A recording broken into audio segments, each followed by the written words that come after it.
നിയമസഭാ തെരഞ്ഞെടുപ്പിൽ ഡൽഹിയിൽ ആം ആദ്മി പാർട്ടി വീഴുമ്പോൾ അതിന് പിന്നിൽ അഴിമതി ഉൾപ്പെടെ പല കാര്യങ്ങളും കാരണമായി ചൂണ്ടിക്കാട്ടാം. അഴിമതിക്കെതിരെ പോരാടാനുള്ള സന്നദ്ധ സംഘടന പോലെ രൂപം കൊണ്ട് എപിയിൽ നിന്നും മുഖ്യമന്ത്രിയും ഉപമുഖ്യമന്ത്രിയും അടക്കമുള്ള നേതാക്കളാണ് വരിവരിയായിട്ട് ജയിലിലെത്തിയത്. ബി.ജെ.പി കേന്ദ്ര അന്വേഷണ ഏജൻസികളെ കൊണ്ട് തങ്ങളെ കുടുക്കിയതാണെന്ന മറുപ്രചാരണമാണ് എ.പി തിരഞ്ഞെടുപ്പിൽ അഴിച്ചുവിട്ടത്. സാധാരണക്കാരനായ മുഖ്യമന്ത്രിയായിരുന്നുവെന്ന് തെളിയിക്കാൻ സ്ഥാനം രാജിവെച്ചവരെ അരവിന്ദ് കെജ്രിവാൾ ജനങ്ങൾക്കിടയിലേക്ക് ഇറങ്ങി. പക്ഷേ സമയം വൈകിയെന്ന് മാത്രം. അതേസമയം അഴിമതി ആരോപണം മാത്രമാണോ എ.പിയെ തോൽപ്പിച്ച ഘടകമെന്ന് ചോദിച്ചാൽ അല്ല എന്നാണ് മറുപടി. തോൽപ്പിക്കാൻ ഉറപ്പിച്ച വർഷങ്ങൾക്ക് മുൻപ് തന്നെ ബി.ജെ.പി നടത്തിയ അട്ടിമറി നീക്കമാണ് ക്ലൈമാക്സിൽ എ.പിയുടെ ചീട്ട് കീറിയത്. തിരഞ്ഞെടുപ്പ് കമ്മീഷനും ഇതിന് കുടപിടിച്ചു എന്നതാണ് പാർട്ടി ആരോപിക്കുന്നത്. ഇതിനെ സാധൂകരിക്കുന്ന ചില കണക്കുകൾ ഇപ്പോൾ പുറത്തു വരുന്നുണ്ട്. അത് സസൂക്ഷ്മം പരിശോധിച്ചാൽ എ.പിയുടെ ആരോപണങ്ങളിൽ കഴമ്പുണ്ട് എന്ന് മനസ്സിലാക്കാം. വോട്ടർ പട്ടികയിൽ നിന്നും എ.പിക്ക് സ്വാധീനമുള്ള പ്രദേശങ്ങൾ കണ്ടുപിടിച്ച വെട്ടിയും തിരുത്തിയുമാണ് തിരഞ്ഞെടുപ്പ് കമ്മീഷൻ അന്തിമ പട്ടിക തയ്യാറാക്കിയത്. എ.പിയുടെ വോട്ട് ബാങ്കുകളിൽ കടന്നു കയറിയിട്ടുള്ള ഈ സർജിക്കൽ സ്ട്രൈക്കിൽ അവർ നിലം പതിക്കുകയായിരുന്നു. ഡൽഹിക്ക് പുറത്തും സമാനമായ ആരോപണം എ.പി ഉയർത്തിയെങ്കിലും വേണ്ട പോലത്തെ പിന്തുണ പാർട്ടിക്ക് കിട്ടിയില്ല. ഇപ്പോൾ പുറത്തുവരുന്ന വോട്ടർ പട്ടിക അട്ടിമറിയിൽ ചില കണക്കുകൾ കൂടി നോക്കാം. എ.പിയുടെ മുഖ്യമന്ത്രി സ്ഥാനാർത്ഥി അരവിന്ദ് കെജ്രിവാൾ മത്സരിച്ച ന്യൂഡൽഹി മണ്ഡലത്തിൽ ഇക്കഴിഞ്ഞ 5 വർഷത്തിനുള്ളിൽ 4-1 വീതം വോട്ടർ പട്ടികയിൽ നിന്നും പുറത്തായി എന്ന് വ്യക്തമാണ്. അതായത് തിരഞ്ഞെടുപ്പ് നടക്കുകയാണെങ്കിൽ കെജ്രിവാളിന് അനുകൂലമായ തരംഗം ഉണ്ടാകാതിരിക്കാൻ ആരോ ഇടപെട്ടു എന്ന് സാരം. കെജ്രിവാൾ ജനവിധി തേടിയ നിയമസഭാ മണ്ഡലത്തിൽ നിന്നും 27.2% വോട്ടുകൾ നീക്കം ചെയ്യപ്പെട്ടിരിക്കുകയാണ്.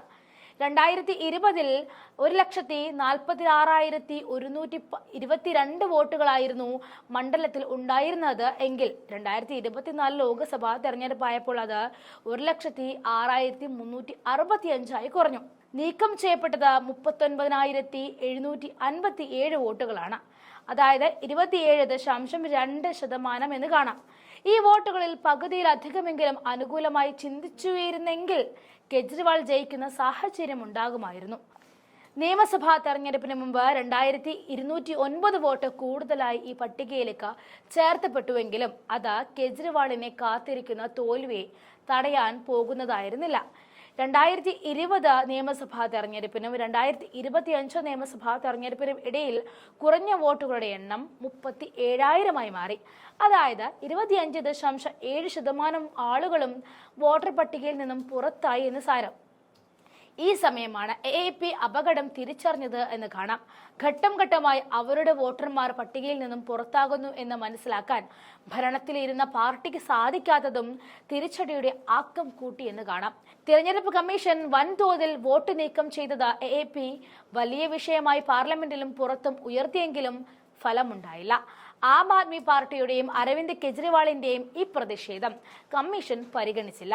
2020-ൽ 46,758 വോട്ട് നേടിയ കെജ്രിവാളിന് ഇത്തവണ 25,999 വോട്ടാണ് കിട്ടിയത്.